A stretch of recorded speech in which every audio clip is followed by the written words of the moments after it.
Hello, friends, and welcome back to the show. This is the In the Loop, and it is such a treat to be here with all of you. I gotta tell you, Thursdays are probably one of my most favorite days of the week. Can you believe it's already like this? What we're almost getting to the middle of January of 2022. So happy New Year still.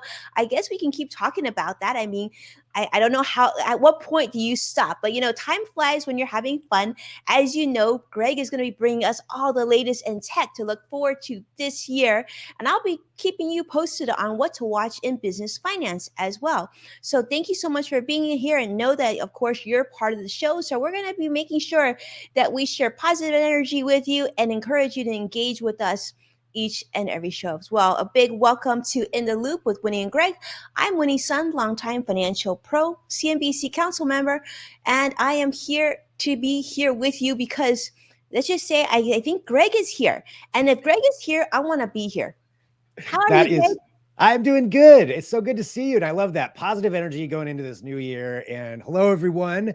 As always, so great to be here with you and everybody joining in live and your comments. I'm Greg Nibbler, longtime tech reporter. As Winnie said, I'm going to be covering some things in tech here later on the show, but in particular, like health and medical tech. I think it's some cool stuff that's happening that I think I would really like to share with all of you so that you can know about it. But please drop your comments in. Let us know what you want to talk about, what you think about what we're talking about, all of that, because this is interactive. It's always so much fun to be with all of you and appreciate it greatly. And as always, too, Winnie's going to start us off with some talk about the latest in financial news to let us know what's happening there. So we're going to be getting to that here in just a minute as well.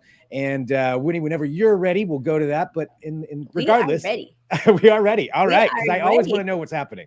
Thank you, Greg. And I feel the same way. When I heard about your topic, I was like, oh my goodness, this is going to be such an amazing show. I love it. Well, let's start with the market, and then we're going to move into Greg's stuff because, Greg's stuff is really, really fun stuff. But let's talk about the financial markets. Unfortunately, I wish I had better news for you, but it is what it is, right? The Dow closed down 211 points. And this is the thing that I'm most sad about. The NASDAQ closed down almost 400 points today, down 392 points.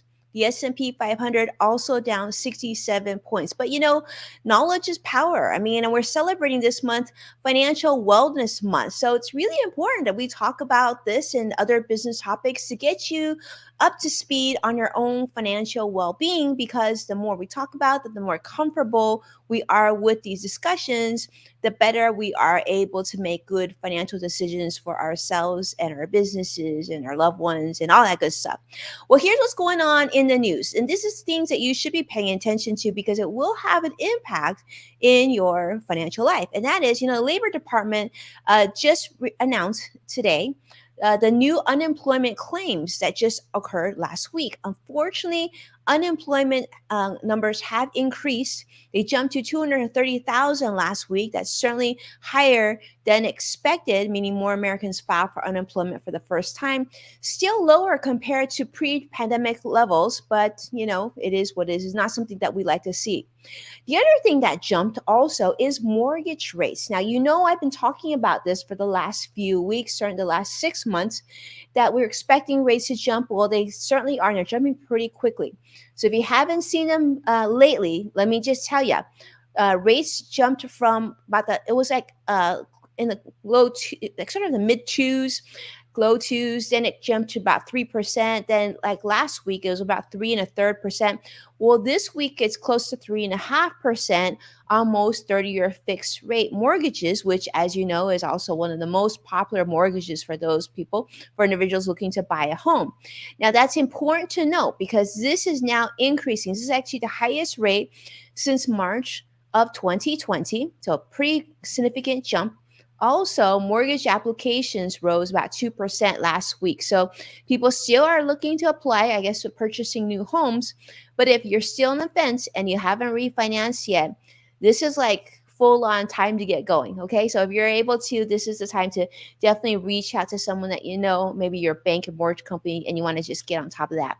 Now, one thing I thought Greg would really appreciate this because I thought this was such a fun topic.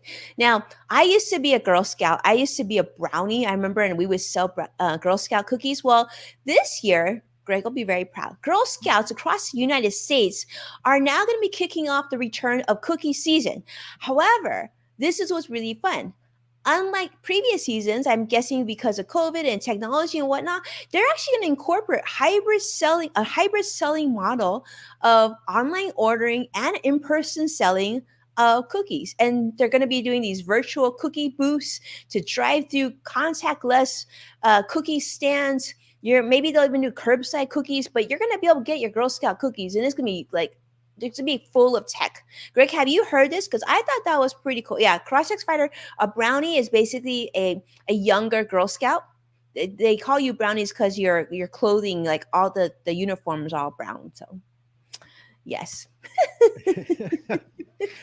I think that's awesome that they're doing that they're doing it that way. I mean, every year, I mean, I'll admit when I go into the grocery store and they're there, I end up They're buying so them. cute. I mean, it's like you can't resist. Plus, I like the cookies. But I've got a friend who is friend's daughter who is in the Girl Scouts, and she's already hitting everybody up for their orders. So I'm kind of interested to see how they incorporate it in and how they hybridized everything and how they make it all work for that, because they're still going to get my money regardless. But yeah, I think that's kind of cool to actually bring it up a level. Yeah, I think it'll be really fun. I'm excited. When I read that, I was like, "Oh, Greg would be really impressed." I mean, especially now, right? And you're right; those cookies are so good. I'm with Oh you. yeah. I have my kids' friends. I have boys, right? But all their friends, their moms sending me texts and basically, "Can I put you down for 10 boxes?" I'm like, "I'm not in the office right now. How am I going to distribute these to my team?" 10 boxes. Yeah, that's trouble. That is trouble. That is trouble. Well, let's talk about this. We prepared a little bit of some financial health trivia, Greg, because in sort of celebration on the tech that you're going to be bringing to us is sort of inspired by that. And I thought we would share some trivia with our friends here. And I want to say hello to Sadiq. It's amazing to see you. I see Joshua on YouTube Live. It's great to see you as well. Modern Mom is here with us. Is Vicky here? Yes, Vicky is here, and she's on Facebook Live. It is wonderful to have so many of you with us. Now, I see a lot of you on other platforms. Don't be shy. Definitely jump in. Let us know where you're joining us from, who you are, so that we can, of course, give you some appreciation as well. But let's go with the first question, because we love sharing this on the show because we actually learn a lot doing this research, and hopefully you enjoy it as well. And this is the first question. First question is, how much does the average American spend on healthcare? Now, Greg, I'm sure you know the answer to this, right? I But actually don't. I didn't look at any of the answers because you I didn't want didn't. another incident like last week. So I'm actually unsure. Okay, good. So let's see what the first answer is 2,600. Then we've got 5,000 for the second one. We've got 10,500 for the third, and we've got 7,800 for the fourth. That will be D. So everybody, we want to see what you think. How much you think that the average American spends on healthcare? Vicky is giving us a solid C, 10,005. Vicky, you're impressive just because you're not even here in the United States. Okay. Cross-X Fighter, Joshua is saying C as well, coming in from YouTube Live. Um, wow. So you all think that the average American spends quite a bit on healthcare, right? I'm just curious if this actually includes, insurance costs as well. But I would guess Yeah. it would. I think it does, right? Yeah, I mean, insurance is definitely expensive. Mm-hmm. I'd say D. I'm gonna go with D, 7,800 $7,800. as the average, but yeah, certainly a lot. Yeah, that is impressive that Vicky's, well, she's guessing high because of how our healthcare system works, which makes sense. But yeah, I'm gonna go D. D. Okay, let me ask you this, Vicky. What would you guess where you are? I know you're in the UK. How much do you think that the average person would spend where you are? I'm curious to see just a comparison. But to answer the question, the answer here is we have two winners in this scenario. It is actually 10,500. Annual health expenditures are actually forecasted to exceed 4 trillion US dollars here, and that was in 2020. So we're actually expected to even exceed that significantly more. Vicky Wow. is saying for in the UK it would be B, average would be 5,000. Wow. Yeah, that's incredible. Yeah. We need to do better job here. Yes. Uh, yeah. I agree. I don't know about you, Greg, but oh goodness, sometimes I feel like how much I pay in health insurance for my family, I mean, literally is a mortgage payment. It's Yeah, pretty well, I mean, scary. I can only imagine, yeah, with you and kids and all of that. I mean, even just for Mhm. me on my own, it's quite a bit of money. And Right? yeah, it's a lot. I would be all It's a for lot. some reform there. Yeah, I did hear some news that they said here in the state of California that governor was trying to make it so that we would still have more affordable healthcare, but who knows if that's going to happen. All Yeah. right, well, let's jump to the second question, and this is a fun one too, and that is, which country has the best universal healthcare system? Ooh. Now. We want to hear, okay, Cross Spider, I want to hear what you say. Sadiq definitely want to. Sadiq has a C. Okay, so basically A is France, B is the US, C is Australia, D is Canada, and E is Sweden. Well, I think it's safe to say it's probably not us. Yeah, I'm gonna guess we're at the bottom of that list. Yeah. So, Vicky, um, let me just tell you as your friend, the answer is not B. You want to try again? Okay, so Vicky is saying E. Vicky is saying E. Okay, Cross Spider is saying D. Sadiq, are you saying C to this one? If so, then you're saying Australia. Okay, so let's ask Greg. Greg, what do you think this is? I mean, it's tough to say because, like you said, they're all gonna be better than what we have here. But I'm gonna guess it's either Canada or Sweden because I Okay. feel like a lot of the Scandinavian companies or countries have really good healthcare also. So I'm gonna go E. I'm gonna say Sweden. Okay. Well, you are absolutely right, Greg.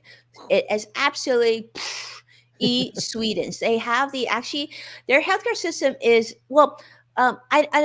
As a parent, I knew from a very young when my kids were really young, I did a whole bunch of research, and they just said how incredible the healthcare system is for children and whatnot. But yes, their healthcare system is distinguished by high standards of quality care and above average healthcare spending. So about 600,000 some Swedes have private health plan, which is usually covered by employers and really, really helpful. Like actually helps in sort of preventative health as well, which is really cool. So good That's job, great. Sweden. Yeah. Congratulations. Yeah. So all right, so let's ask this one. This one, Greg, you might know, and I'm thinking many of our viewers are going to know this one. Is how much does the average American spend on gym memberships? Look at that guy. He's walking towards the numbers. Like, is he going to give us a clue? Oh, no, he stopped before he got the numbers. But kind of loving this. This is really cool. $250, $75, $150, $50. Now, understand, yeah, this is average spend on gym memberships. I guess it's Yeah. really depending on where you live too, because I imagine some cities would be a lot more expensive than others. Right. And depending on what you do, if it's average, that's all Americans or is it just Americans who go to gyms? But I'm By the way, it's per month, I should say too. per month. Okay. Okay. That Then might I'm be gonna a little bit say helpful. yeah, but you're right though. It depends on where you're at because Mm-hmm. yeah, gyms could really vary a lot. I what were people guessing? I wasn't paying attention there. I was too busy thinking about it myself. Well, Let's see. Vicky's C saying C. Vicky's saying C. 155, $150. Cross X Spider 55. is also saying C. Sadiq is saying E, which is $50 a month. I would say B, $75 a month because $75 a month. yeah, Yeah. yeah, gyms are I expensive. I would have guessed that too, because I'm thinking like the sort of those average gyms, right? Like you would Right. think pretty average because I feel like 250, 155 is pretty high. I Um, mean, if you're doing like a personal trainer kind of thing and a lot of classes, I guess yeah, that could go up pretty quick. Um, but yeah, I think average, I would have to think I would think most people aren't doing a personal trainer, or maybe that's me. So I would go B. Go B. Okay. I will say this. Well, before I had kids, I was working at Smith Barney as a financial advisor there, right? And across the street was this really nice gym. And that was the same place that Kobe Bryant worked out at. And literally everybody, at the office went there. We had sort of a corporate discount stuff. And our gym membership, it was discounted and it was around 250 a month. And I thought it was Wow. so expensive. But, free towel service, free valet parking, all that fancy. Yeah. Um, And Kobe Bryant. So and yeah. Kobe Bryant, right? I mean, like that was pretty cool. But 250 seems high to me. So you're saying 75, right? Yeah, I might be low Okay. though, but yeah, I'll stick with it. Sadiq is saying a strong C. He's giving a C, 155. He's giving us 3 times. CrossX Fighter saying C. Vicky is saying C. And guess what? The answer is our audience is rocking it because it's C. It is the average American adult does spend $155 a month on their health and fitness, which, Wow. yeah, that's like, and we had to do the financial math on this. This is actually over $110,000 in their lifetime. Wow. That's a lot. That's a lot. Yeah. Yeah. I spend probably $15 a month and I feel pretty good about it because I do Apple Fitness. Mhm. And I will say that I used to love going to the gym because I used to love taking classes. But now that I can literally I feel like some of the best trainers on the planet on my TV, and I Yeah. don't have to worry about what I'm wearing. It's pretty Right. good. No drive, no worrying about what you No wear. drive. Yeah, Yeah. I got to think that number is going to change over time just because of that reason, especially, during the pandemic and how many people are working out at home and Peloton and treadmills and all that stuff that they're getting at home. So, Yeah. and then doing things Peloton. like I mean, Apple that's Fitness. huge, right? Yeah. Yeah. I mean, and that's not cheap either. So if you have factor in buying that, The bicycle. I know it's yeah. like I know one of my friends has a Peloton treadmill too, right? And Oh then you're yeah. paying that monthly. But then like I have several of my friends and clients in particular tell me that they don't think they'll ever go back to a traditional gym again. Yeah. So I know that's a question I would definitely ask you, Greg, of like what products that you feel are good I guess investment for that realm, like keeping healthy. That'd be really interesting. I mean, for me, Peloton has been what I went with. And I know there's other competitors out there, so I'm not just Mm-hmm. shilling for them. But I would say, it's been a pretty good use for me because I had the space that I could do it. So that's Mm-hmm. worked out. I did, though, this is actually true, about 2 months ago when it seemed like maybe things were starting to, get a little bit better before Omicron and all of that. I did almost go into a gym for a consultation for a personal trainer. And then I backed out at the last minute. I'm like, I don't think I'm ready to go back in yet. Yeah. And I've been pretty happy with what I've got here at home. Because there's so many different ways that you can track a lot of that stuff now. Yeah, absolutely. I've been looking at. I'll tell you, the one thing I really miss kickboxing, and I Mm. saw there's like this new technology where they have these little different pads, right? And there's an Mhm. iPad, and I guess I think it's sort of the Peloton of boxing. I thought, oh, that would be really fun, but I There haven't looked it, deep into it. yeah. I actually almost pulled that one for a story today. I didn't grab the Really? B-roll for it, but yeah, it's like smart boxing gloves and it all ties in, to a system with your apps and you can track everything. I mean, they're really coming out with a lot of amazing stuff now for Well, that kind I'm of gonna stuff. wait for you to tell me whether you think it's good before. Yeah. Oh, Vicky is saying she used to do kickboxing as well. Very cool. And then Sadiq is saying it's included in the community. I don't spend internet and TV on demand. I don't spend it's free of charge. What is free of charge, Sadiq? Tell us what is it that you're saying is free of charge? Yeah. Tell us. It might make me missing that. Okay. Well, that's Yeah. okay. Right. While you do that, Sadiq, we can go to the next question because this is a fun one too. And I believe this is our last trivia question. I'm not sure.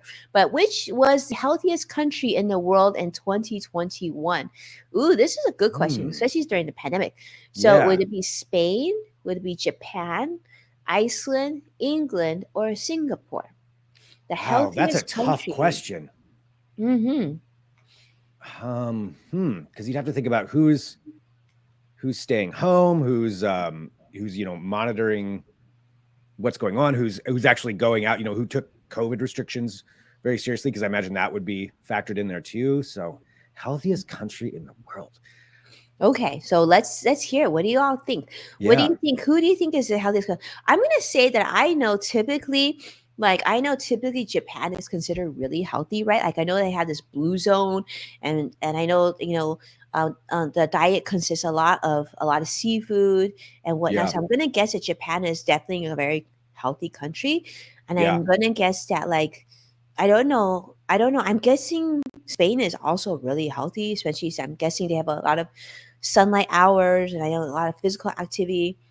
I don't know. Vicky is saying Yeah. C, Iceland. I mean, maybe. Yeah. Iceland seems like they're healthy people. I mean, I don't know. Yeah. Also, I think Singapore could be Singapore, known I in know there it's one too. of the cleanest countries, right? Like you can't Right. even chew gum in Singapore. Yeah. Right. Yeah.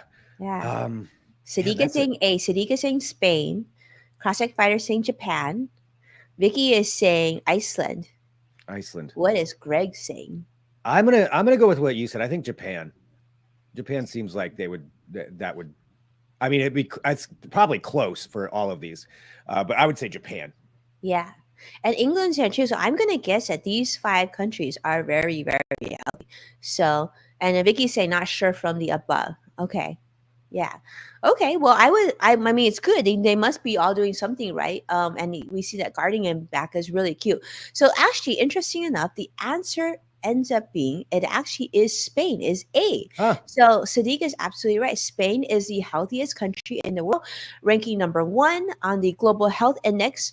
And it's mostly because they follow a Mediterranean diet consisting of healthy sources of omega-3 fats, proteins, which they say helps, with your heart and risk of dementia and decreasing cancer, all that good stuff. So good job, Spain. We need All to right. adopt more of that. That's awesome. I can't wait to go to Yeah. Spain and eat too. Greg, have you been to Spain? I have been to Spain. Yeah, I've been to Madrid and Barcelona, and they are Oh, both amazing. And the food is really, really good, particularly for me in Barcelona, just on the coast there. You have all the different fish options, and yeah, it's pretty amazing. I can see why they would be the healthiest people. oh wow. I haven't Yeah, been, so I'm excited. That's yeah. definitely on my bucket list. Oh yeah, yeah. As soon as I can, I definitely want to get back over to Europe and get back to Barcelona. It's amazing. Well, Absolutely. Vicky said that definitely not England being the healthiest country because she says we like our beer and chips too much. That's good too. I like both of those things also. So I can understand that. And Sadiq Awesome. saying his aunt is Spanish, so that's probably why he knew. Yeah, okay. All right. That makes sense. That's Yeah, some so great trivia. that's some great trivia, right? I mean, and I think I felt like it was important to do it because you're teeing it up. You're going to give us. I'm looking forward to hearing what you have to say about healthy tech. Yeah, so I was taking a look at some different trends and some particular at some products. So I just kind of grabbed a few to highlight, but there are things that I think are interesting and or cool and are helping people out. And it kind of goes across the whole gamut of health technology, but also medical technology to just talk about what some of these cool things are that companies and universities and people are working on to just help make lives better. Right. Because that's, as I've talked about before, I think that's should be one of the main goals of technology is just to make lives better. Whether that's always the case or not, who knows? But I think in these ones, the general idea is definitely there. And so I pulled a few. The first one I grabbed has to do with sleeping. And I don't know how many people are out there like me, but I have trouble sleeping. I wake up in the middle of the night. It's sometimes it's a real battle. And this is from a company called Muse, and it's the Muse S headband. So the idea behind this, there's two things. One, you wear it and you can pair it up with an app, and you pair it up with your earbuds, and you can do different meditation techniques, different kinds of programs that will track your body's your brain waves, and then they'll analyze your brain waves and tell you, where your stress levels are, different kinds of things you can help and control. This new addition to this, so this has been around for a couple of years, but the new addition now has what they're calling a digital sleeping pill. So I was freaked out when you told me this. yeah, Honestly, I was a little concerned. yeah, I know it's a weird term and it seems a little scary, but here's how it works. So they right now have some ways to help you go to sleep. So you put this headband on, and apparently it's very light and very easy to wear. You wear it through the night. You pair it with an app, and then put in your earbuds, and it'll kind of play sounds and different meditation ways to help you slowly get to sleep. But on top of that, it also now will help you stay asleep. So if you're like me, and you wake up in the middle of the night, or it happens, you just have a rough time sleeping, well, this helps out because it will monitor your brain waves, know that you're starting to wake up, and that will cue it to play music and their program to help basically lull you back to sleep, to keep you Ooh, in the deeper sleep cycle. So that's what they're doing wow. with this. Yeah, it's kind of again, it's a weird way to look at it because we're not necessarily used to this. I've tried out a few different meditation gadgets, and not necessarily meditation, but ways to like help calm yourself or relax yourself through either VR or through headbands like this. And there's different kinds of light therapy things you can do. But this one Mhm. seems fairly simple, and it's not, obtrusive. It's just a headband you're wearing. So I don't think it's going to mess with your sleep in that way. But yeah, that's what they're looking at, is just try to help you through technology to manage all that. And you can track it all via the app. So, I don't know what the brainwaves mean, but they do. So they'll let you know that. And as you can see, they'll track when you're awake and asleep, but then to help keep you asleep. That's the thing that really, really takes it to the next level.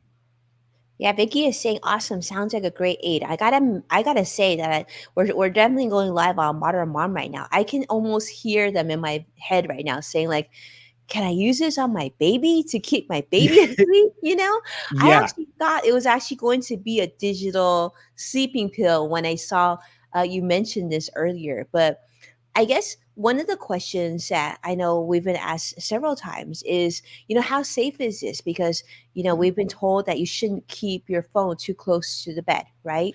And Right. things like that. Is there concerns there? I mean, I suppose there could be some concerns, but the fact that this one's been out for a while, and it's more reading what your brain is doing. So your actual phone doesn't have to be right next to you because it's all connected via Bluetooth. Hmm. So as far as the phone concerned, I don't think you'd have to be there. But so far, with how long it's been out, it seems to be that it's pretty safe. And there's a lot of products that are out there like this already. That this isn't necessarily new to the market as far as scanning your brain waves. So Hmm. I think they've tested it quite a bit, but definitely you'd want to do some more research into it to just make sure that it's safe and look at some of the Right. studies associated with it.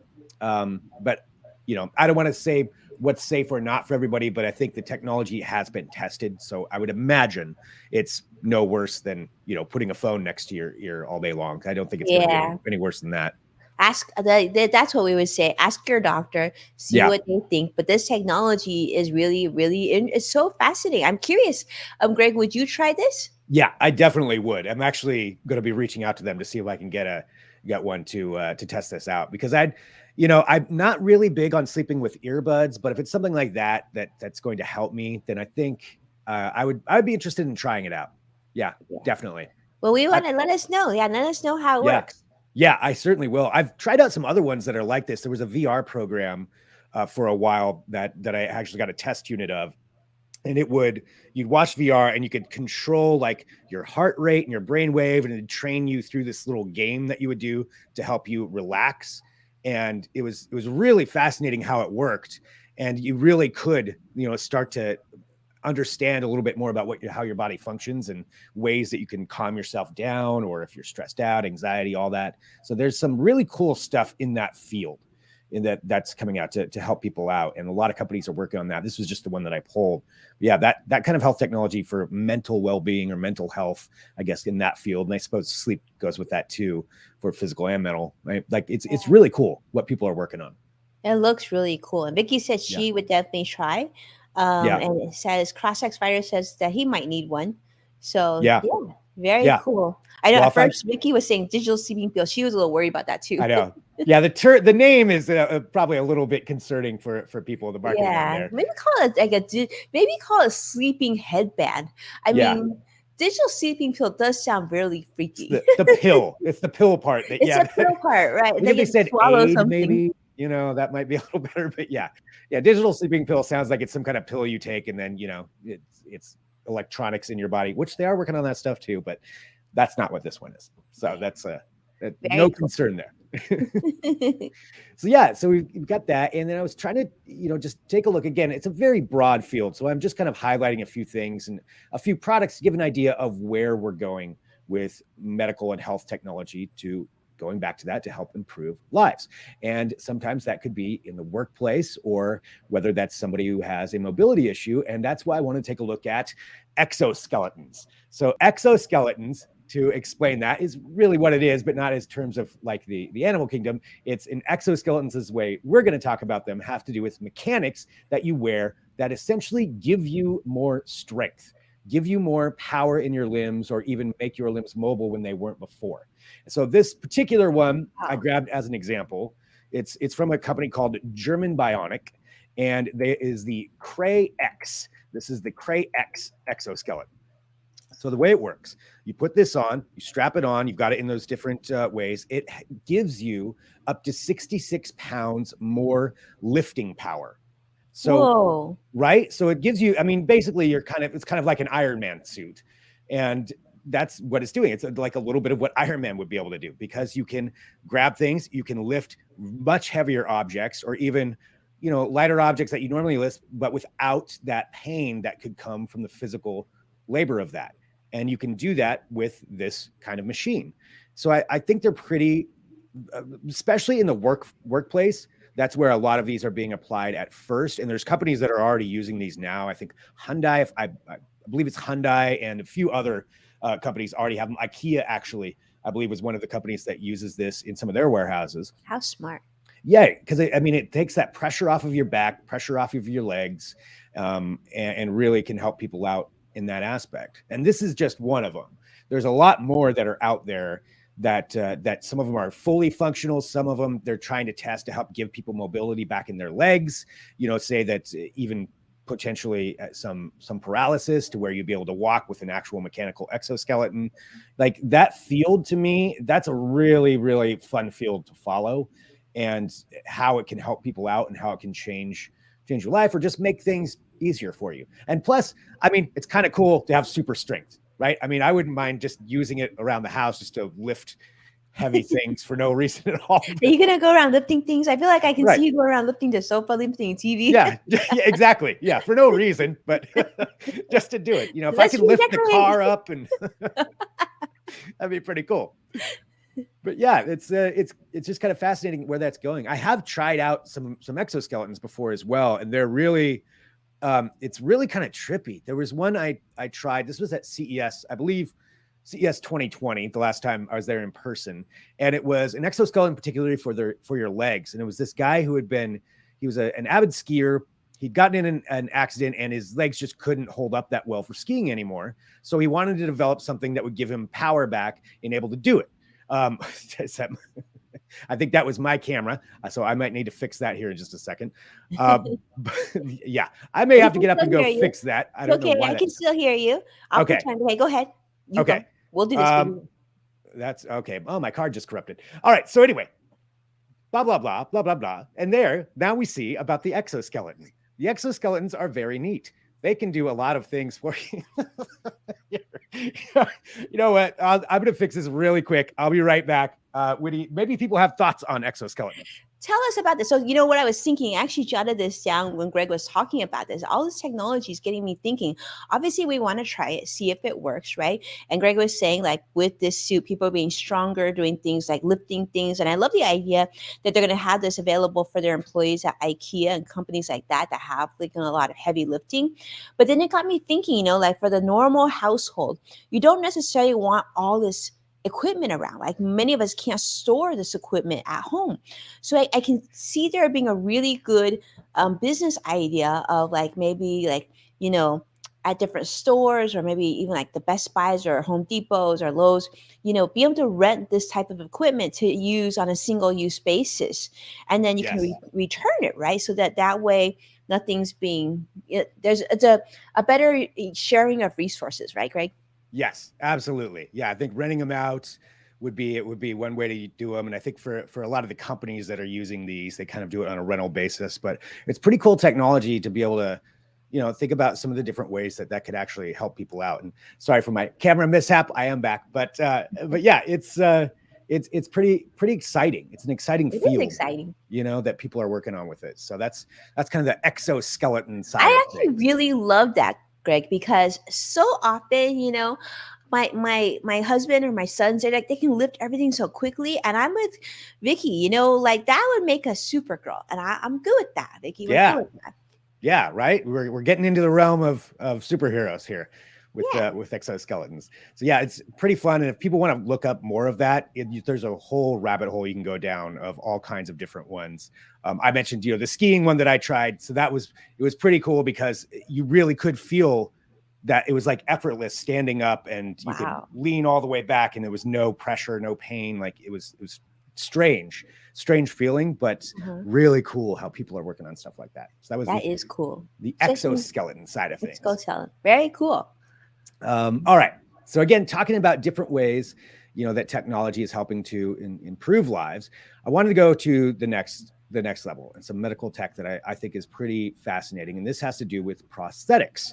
So if someone in particular, the one I grabbed to take a look at has to do with losing your arm, and some of the really, really amazing technology they're coming up with to do this. It's vastly improved over what this whole field used to be. And a lot of it has to do with 3D printing, because of the ability to 3D print really light, highly customized objects, to where you could actually completely match it with somebody else's, maybe an existing arm. So like match it, scan somebody's arm, be able to match it up for the other side to have it even look more like it. And, you know, obviously this is the start of these prototypes, but the way that it works is so incredible on how much it gives people back. I mean, you can see everything that this guy is doing, you know, with this prosthetic arm.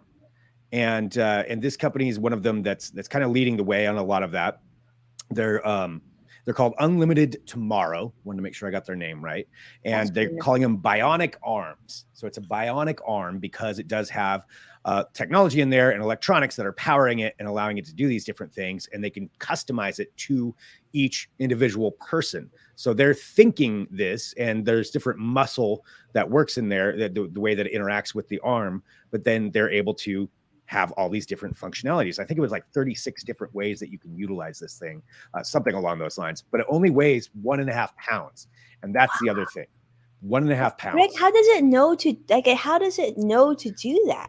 Yeah. And I was looking into this, and it gets more into the actual medical science side of it on how they work, but they interact essentially. And I think there's maybe some other ways they do it, but essentially wherever the arm ends, there are different muscle points that, generally speaking, somebody could control in some way, and it interacts with that. So whatever this person's able to do or able to control, or even, you know, think about doing something, and sometimes your muscle, whatever is there, or tendons will do that. And again, you can get a much better description from them, but the general idea is that. So then they train it to that. So, you know, I think about this, or I make this kind of motion, and this will give it this kind of response, and all the way down to individual fingers and all of that. Wow. Yeah, pretty neat. That's pretty neat. Super cool. And what a wonderful way to use technology. Right? Yeah, a great way to use technology. And that's going back to the 3D printing side of things. That's another really, really cool field that's going to be used for all kinds of stuff. But just to customize things for someone, and down to just, you know, the minutia detail, it's really, really fascinating to see what they can do with that, and how they can change things. And yeah, this is just one example of where you're going. So it's a bionic arm, you know, that we're getting into. Eventually, I think we'll probably get to Luke Skywalker arms. But yeah, this is what it is. And it's just really, really neat to see how they're doing that. And this company, they said that they're going to be working on legs at one point. They want to get it out to arms. And that's the other thing, is they're the price on these is about $8,000, which is vastly cheaper than what that's normal reasonable. prosthetics are. Reasonable, right? Especially if you need one, I would think that's definitely something that you could afford. Yep. Or save up for. Yeah. I mean, it's so much cheaper than it used to be. I mean, incredible. It used to be tens of thousands of dollars. But with $8,000 and so light, Greg, and like for it to work. What an incredible! That's just awesome. I love that. Yeah, pretty cool. And again, that's a whole field too, that there are lots of things going on in that field of different companies working on different ways to help people out. But that's something that I think is just great. You know, another real cool use case of technology, of medical and health technology to improve lives, just make things better for people. Yeah, I'm seeing visual, a bionic arm, a headband, like an exoskeleton. There's like Superman. Like there's a lot of stuff now hanging on. Right. Yeah. We're all becoming cyborgs. That's where it is. Well, that does bring to the last one. And this one's a little bit, there's an entire field here too that we can talk about. I mean, I grabbed one story to highlight, and one company, because they were just in the news a couple of weeks ago. And this is for something that they were doing in association with CES. And it has to do with using your brain to control a computer, but not just that, using your brain to just tweet without using any physical motion. Just sign me up for this.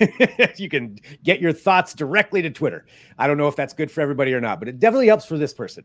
So this is a guy who was paralyzed, and he has ALS. So he doesn't have very much functionality in his arms now, anyway.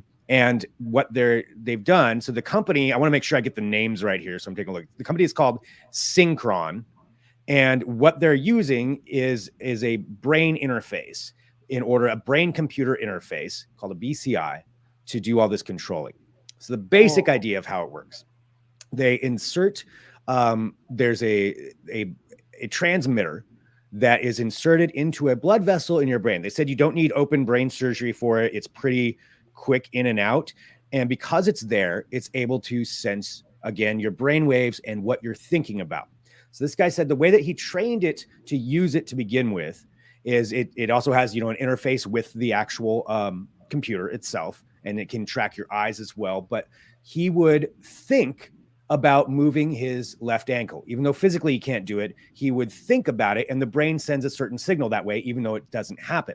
So this interface would register that, and that would translate into, say, moving the cursor left or moving the cursor right. Wow. And that's how he would control it, is through his thoughts of different ways to do it. And it's so adept at it that he can zoom in on things. He can do all of this just by thinking about it and just by using his brain waves, and up to the fact that he could use Twitter. And he actually got on Twitter. This was, I think, late December. I'll post a link to this because it's pretty cool. He took over one of the scientists' Twitter accounts for a little while and answered questions and posted tweets. And he's just like, I am only using my brain to do this right now.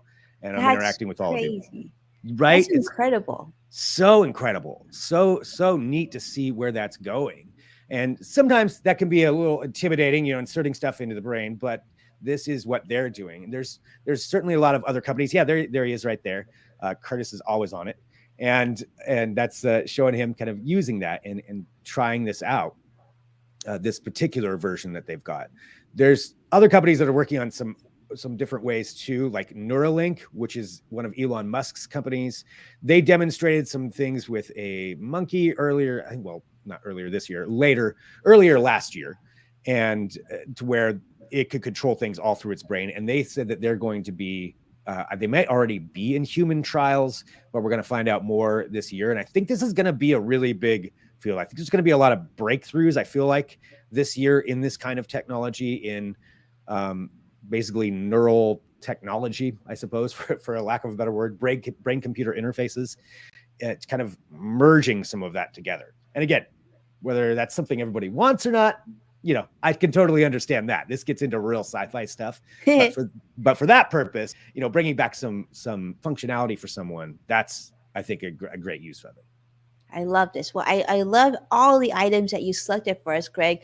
I mean, I want more. This is wonderful. This is very inspiring. It's very exciting and an amazing way of using technology. So thank you for your time, for doing all this research and sharing this with us. Yeah, it's such a fun field, and I love it because, you want to find the positive things that are going on, just as you mentioned at the very beginning. This is technology that's positively improving people's lives. And that's something that I think we can all focus a little more on. There's plenty of the other stuff out there, but this is the fun stuff, the good use cases of it to help people out. And that's why, please, for everybody out there too, send me anything you find. I was posting on Twitter and LinkedIn yesterday, just if you work for a company or someone or you've heard of a product like that, I always want to hear about what's going on, because there's so much happening. There's no way to keep on top of all of it and know what everybody's doing. But if you see something cool, please send it to me. By all means. And I know a lot of people have been doing that, so I do really appreciate it. Amazing. Yeah, I love it. And I love every time you do this. And I imagine there's even more advancements that we want to check out and we'll have opportunity to take a look at. And what Greg said, if you think of something, and I know that Sadiq's been great about sending us some new things, right? So are things that we can share. But on that note, I think, Greg, I think that's a wrap, right? There's a lot that we went through. Yeah, that's a lot that we just threw at everybody right there. A lot of different things. But yeah, it's always so much fun being here. Always so much fun. Yeah. Yes, and this weekend is MLK weekend, so Martin Luther King weekend. So we hope that you're able to take some time out to relax and and spend some time with your loved ones. And then I think we're going to come back in 2 weeks, Greg, right? Yes, 2 weeks. 2 weeks we'll be right back with a whole new show. whole new show. So if there's anything in particular you want us to share, we would love to hear from you. But yeah, it'd be so much fun. But have a great weekend. And thank you so much, Greg, for your time and putting these together. I am so inspired by what was shared today. So thank you so much for that. Well, thank you, Winnie, for everything that you shared with us there too, and just doing this show. It's so much fun, everybody, and yeah, appreciate all of you who join us and all the comments. And yeah, I think that's a wrap for this week. That's right. Thank you so much, everybody. See you very soon. Be well. Bye.